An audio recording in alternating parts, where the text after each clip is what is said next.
Assalamualaikum warahmatullahi wabarakatuh. Hai para pencinta catur dan para catur mania, selamat datang kembali di Legenda Catur Dunia.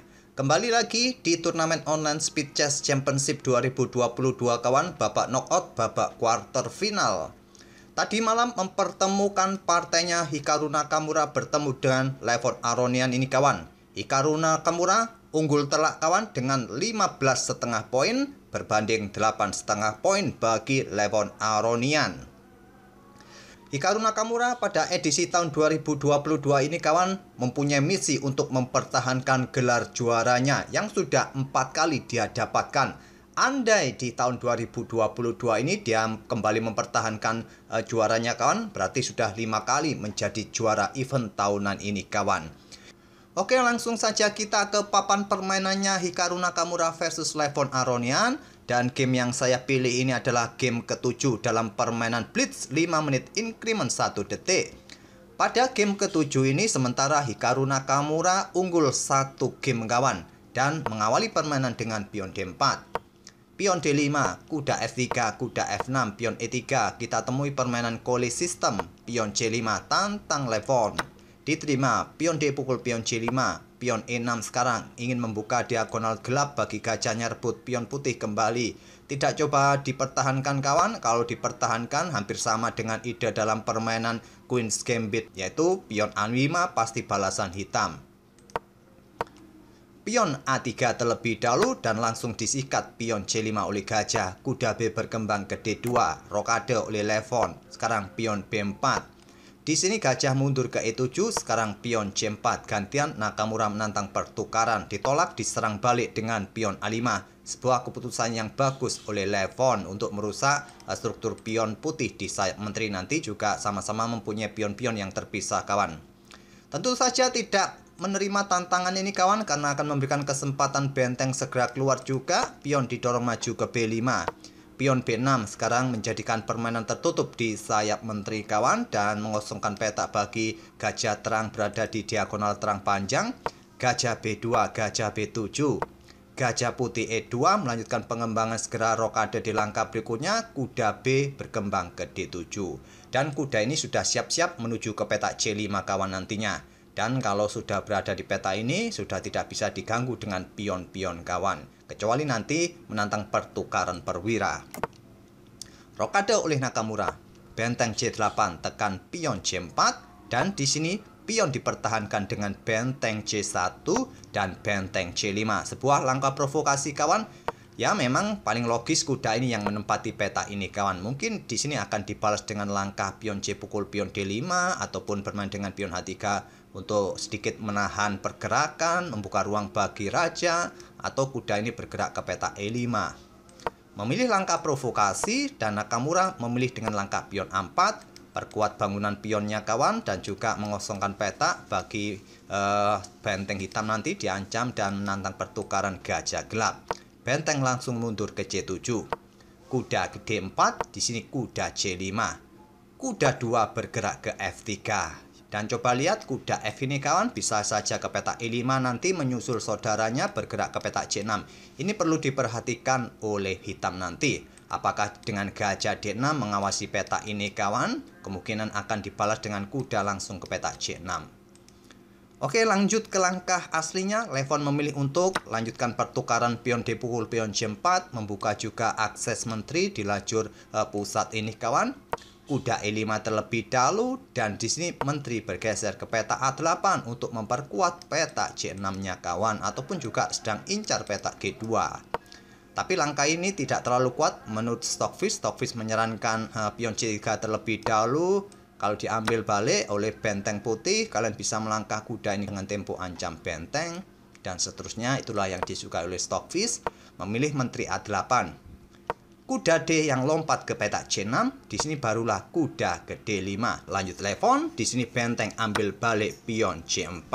Dengan ide nanti mungkin bisa digeser kawan. Coba lihat settingan dari Hikaru Nakamura dengan diagonal gelap panjangnya ini kawan. Bisa saja nanti idenya seperti itu oleh Nakamura. Sekarang pion F6 untuk usir kuda agar kuda C6 bisa diambil nanti kawan. Dan di sini juga bentuk provokasi. Coba lihat atau perhatikan pion E6 ini kawan. Terlihat cukup lemah tapi sulit untuk diserang. Dan di sini Hikaru Nakamura terprovokasi dengan langkah Levon memutuskan gajah G4. Langkah terbaiknya adalah kuda sikat gajah. Diambil balik, kuda ini mundur kawan, tak perlu melanjutkan ke petak C6. Itulah pilihan terbaik bagi putih, tapi Nakamura terprovokasi gajah G4. Menyerahkan kudanya kawan, harapannya bisa mendapatkan pion ini dan mendapatkan kuda nanti. Tapi pion E6 ini cukup kuat keberadaannya dengan adanya kuda di sini. Pion F ambil kuda E5. Terlebih dahulu Nakamura membuat langkah pengorbanan pertukaran benteng sikat kuda C5 agar penjaga peta E6 ini berkurang kawan, tidak ada lagi dan gajah siap ambil, kuda nanti bisa tewas atau jatuh juga.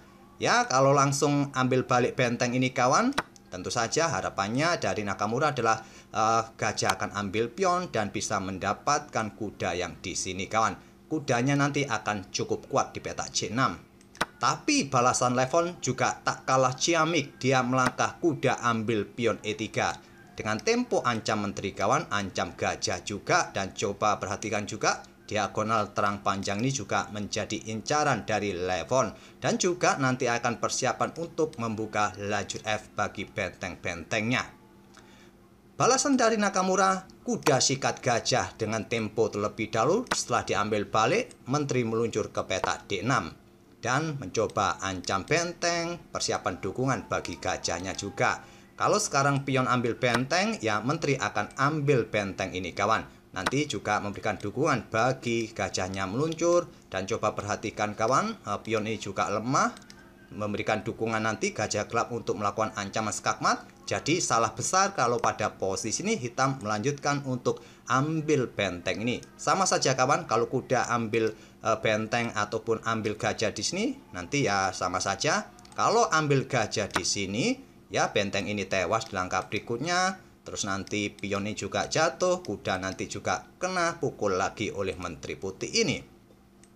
Langkah terbaik adalah tetap mendukung pion ini kawan. Menteri bergerak ke petak E8, tapi Levon memilih menantang pertukaran menteri di petak D8.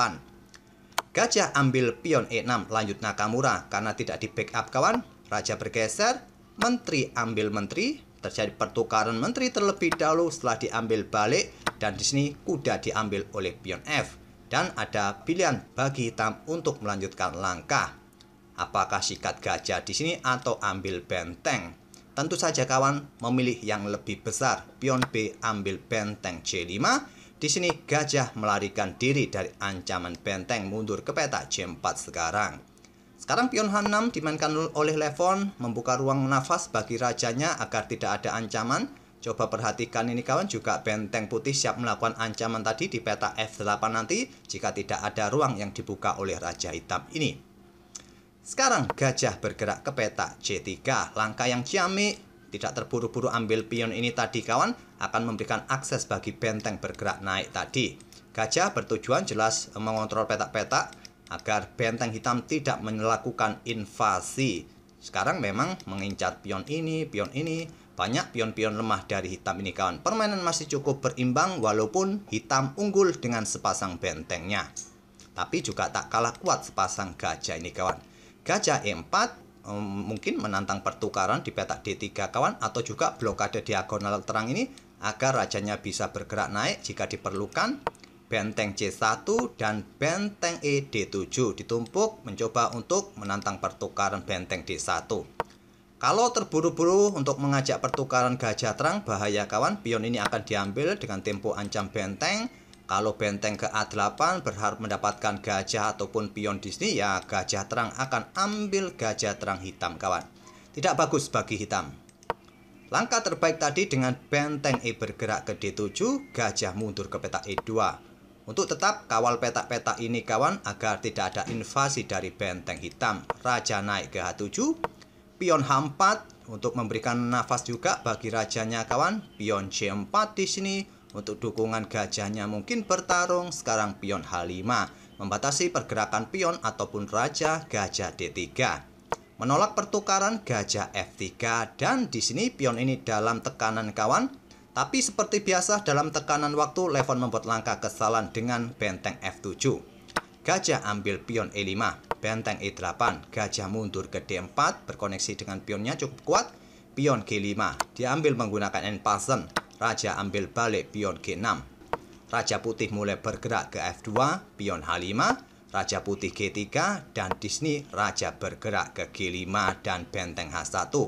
Dalam tekanan waktu kawan, tadi Levon sempat unggul dengan kualitas perwira, tapi di sini Levon kembali membuat langkah kesalahan kawan. Mengingat kontrol waktunya tinggal 3 detik, dia tidak memperhatikan ancaman ini.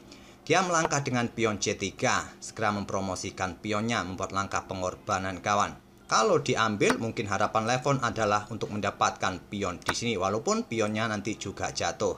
Tapi tidak, Hikaru Nakamura ambil tempo terlebih dahulu, benteng ambil pion H5 skak, Raja ke G6 dan benteng bergeser untuk rebut pion ini. Tak ada masalah, dan di sini pion didorong maju. Sekali lagi ada ancaman dari gajah berada di diagonal ini, tapi Levon tidak memperhatikan. Raja bergerak mundur merupakan pilihan terbaik, tapi di sini pion C2 didorong lagi kawan. Gajah H5 skak mendapatkan benteng di langkah berikutnya, dan gajah ini sulit untuk diambil kawan karena ancaman berikutnya adalah satu langkah skak mat. Nanti petak-petak ini sudah tercover semua oleh putih dan skak mat sudah tak bisa terhentikan kecuali kalian mencoba melakukan pengorbanan dengan benteng G8 skak, merupakan pilihan terbaik, ataupun juga ya memilih langkah seperti apa kawan. Pada posisi susah juga bagi hitam, sudah kepalang tanggung, rusak posisinya, sudah morat-marit. Di sini Levon memilih dengan langkah benteng F8 menyerahkan skak mat dengan benteng H5 skak mat di langkah ke-44. Di game ke-7 ini unggul 2 game Hikaru Nakamura. Setiap sesi Hikaru Nakamura selalu unggul kawan, baik dalam permainan 5 menit, 3 menit, ataupun 1 menit permainan bulat.